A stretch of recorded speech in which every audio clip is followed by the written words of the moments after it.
नमस्कार, आप देख रहे हैं एवन उत्तराखंड और मैं हूं आपके साथ अनीता शर्मा। सबसे पहले एक नजर सुर्खियों पर।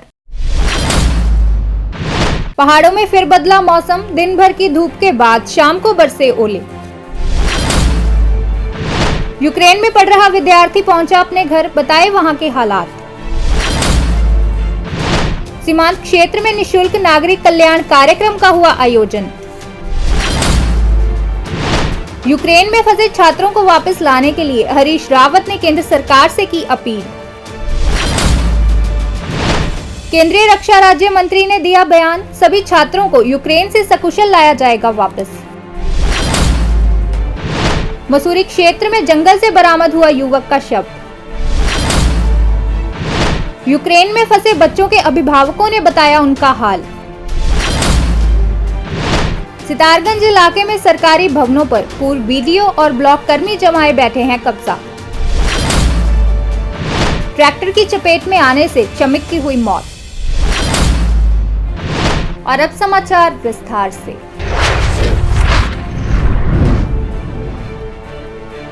पहाड़ों में मौसम ने एक बार फिर से करवट बदल ली है, जिसके चलते दिन भर की धूप के बाद शाम को जमकर ओले बरसे हैं।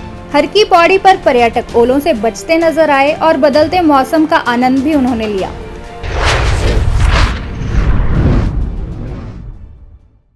यूक्रेन में पढ़ रहा एक विद्यार्थी हाल ही में हरिद्वार अपने घर वापस पहुंचा है।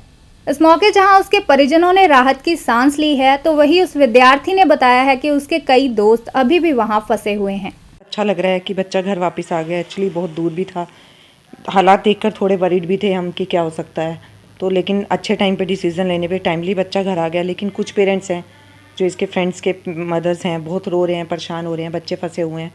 तो हम यही प्रे कर सकते हैं कि टाइमली वो बच्चे भी, गवर्नमेंट कुछ ऐसा करे कि बच्चे सेफली घर आ जाएं, ताकि उनके मदर्स पेरेंट्स सब खुश हो सकें इस बात से। ख़राब हो रहे हैं। हम जब लौटे तो वो ख़राब होने शुरू हो गए थे। रोड पे सन्नाटा शुरू हो गया था आना, और हमारे कॉलेज वालों ने बोला था कि अब आपकी क्लासेस ऑनलाइन होंगी, तो हमें थोड़ा सा लगना शुरू हो गया था कि हालात अब ख़राब हो रहे हैं। और फिर हमने एम्बेसी में बात करी तो उन्होंने हमें कहा कि आप यहाँ से चले जाओ। उसके बाद उनका ऑफिशियल नोटिस भी आया था।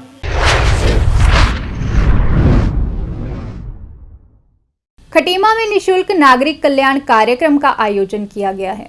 एसएसबी के द्वारा इस कार्यक्रम का आयोजन किया गया था, जिस दौरान ग्राम प्रधान और लाभार्थी मौजूद रहे। सीमावर्ती क्षेत्र के लोगों को देश की मुख्य धारा में लाने व अपना महत्वपूर्ण सहयोग करने के लिए है। इसी क्रम में एसएसबी की 27वीं वाहिनी 2013 से इस क्षेत्र में स्थापित होने के बाद अनेक जन कल्याणकारी कार्यक्रम का आयोजित कर रही है।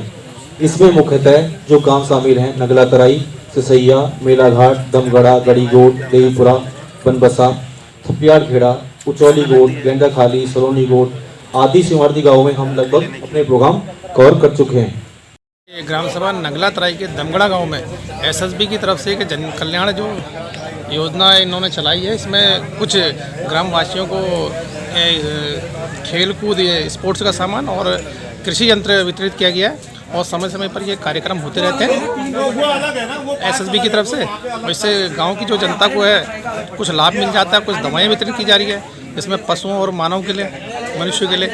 तो डॉक्टर टीम इनकी आई है एसएसबी की तरफ से।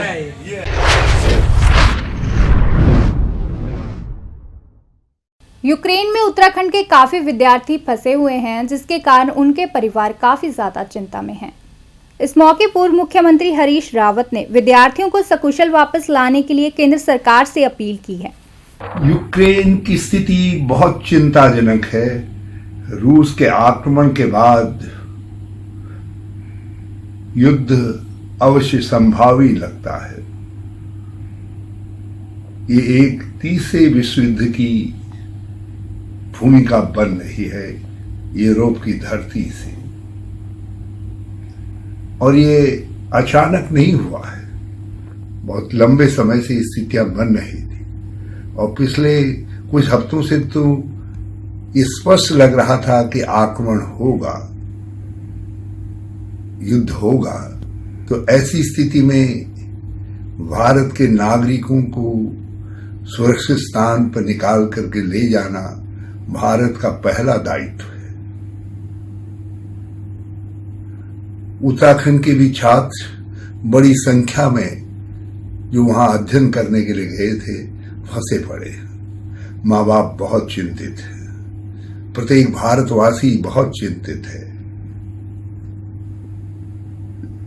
कहा जा रहा है कि वहां छात्रों के पास डॉलर उपलब्ध नहीं है, निकासी का कोई रास्ता है नहीं, केवल भारत सरकार ही रूस से और यूक्रेन से बातचीत कर सेफ पैसेज निकाल सकती है। मैं समझता हूं सरकार बातचीत कर रही होगी, मगर चिंता तो चिंता है।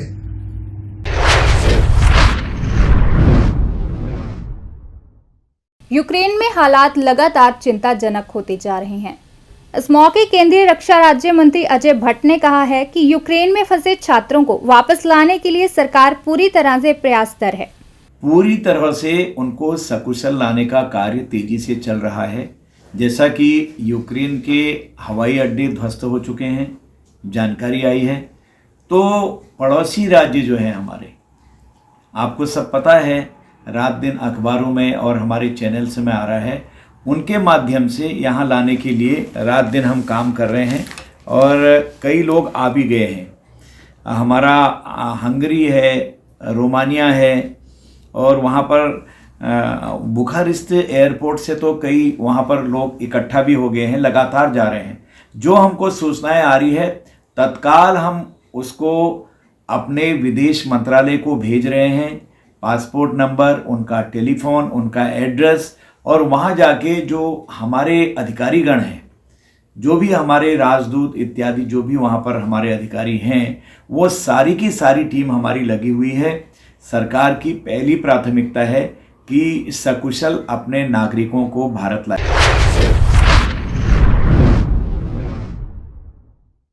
मसूरी क्षेत्र से एक 32 वर्षीय व्यक्ति का शव जंगल से बरामद किया गया है।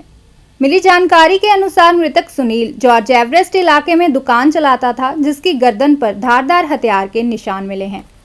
रहने वाला लड़का सुनील, इसकी यहाँ हाथी फार्म ये जॉर्ज एवरेस्ट में दुकान है और ये यहीं दुकान चलाता है। कल शाम को 5 बजे जहाँ झोपड़ी में रहता है उधर के लिए गया बता रहे, और आज इसकी डेड बॉडी मिली है। डेड बॉडी के गर्दन में गहरा कट का निशान है और इसके संबंध में इन्वेस्टिगेशन की जा रही है। मंगलौर क्षेत्र के 3 बच्चे यूक्रेन में पढ़ाई कर रहे हैं। उनके अभिभावकों से बातचीत की तो उन्होंने बताया कि बच्चे सकुशल हैं और केंद्र सरकार के नुमाइंदों से उनकी लगातार बात हो रही है। मेरा बेटा अरीब अंसारी पिछले 5.5 साल से यूक्रेन में MBBS की पढ़ाई कर रहा है। वो इस समय 5th ईयर का स्टूडेंट है। वैसे तो यूक्रेन में 1.5-2 महीने से जंग जैसे हालात पैदा हो रहे थे। हम इसमें भी लगे होते कि बच्चा वापस आ जाए, लेकिन पढ़ाई की वजह से थोड़ा डिले हो गया। हमने उसका टिकट कराया था 26 फरवरी का। 26 फरवरी को यानी कल उसे घर आना था, तो घर में भी उसकी तैयारी चल रही थी। भाई बहुत दिनों के बाद आ रहा, उसकी मम्मी खुश हो रही थी, ये बना खिलाऊंगी, वो बना खिलाऊंगी।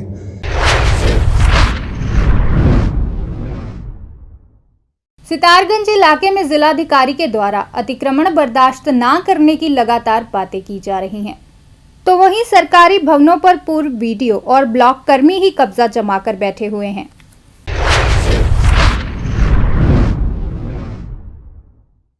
सितारगंज इलाके में एक श्रमिक की ट्रैक्टर की चपेट में आने से मौत हो गई है।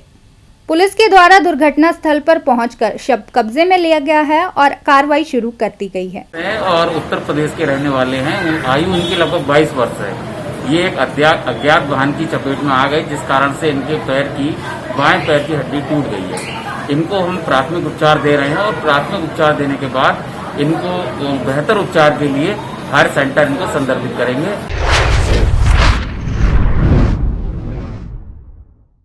ये थे आज के मुख्य समाचार। नई और ताज़ा खबरों के लिए आप देखते रहें A1 उत्तराखंड, और अब मुझे दें इजाजत। धन्यवाद। फ्री लीफ आयुर्वेदिक ऑयल 125 बीमारियां दा संपूर्ण इलाज, जिमें गठिया, सर्वाइकल, माइग्रेन ਅਤੇ शरीर ਵਿੱਚ ਕਿਸੇ भी किस्म ਦੀ दर्द क्यों ना ਹੁੰਦੀ ਹੋਵੇ, ਇੱਥੋਂ ਤੱਕ ਕਿ ਬਲੌਕੇਜ ਦੇ ਨਾਲ ਬਣੀਆਂ ਕਈ ਬਿਮਾਰੀਆਂ ਦਾ ਇੱਕੋ ਇੱਕ ਇਲਾਜ ਹੈ ਫ੍ਰੀ ਰਿਲੀਫ ਆਯੁਰਵੈਦਿਕ ਆਇਲ, ਯਾਨੀ ਕਿ 125 ਬਿਮਾਰੀਆਂ ਦਾ ਸੰਪੂਰਨ ਇਲਾਜ। ਫ੍ਰੀ ਰਿਲੀਫ ਵਿਜ਼ੀਲੈਕਸ weight लूज, मोटापे तो परेशान होने की जरूरत नहीं, वजन घटाओ ते खुश हो जाओ। फ्री रिलीफ पावर मर्दाना कमजोरी नू खत्म करता है ते नरक भरी जिंदगी विच लियाउंदा है रौनक।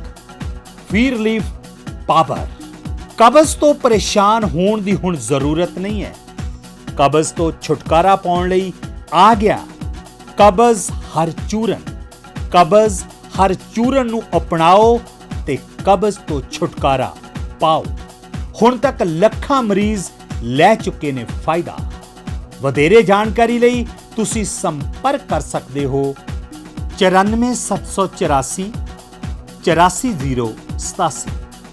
नंबर एक बार फिर तुसी नोट कर सकते हो 9478 48 4087।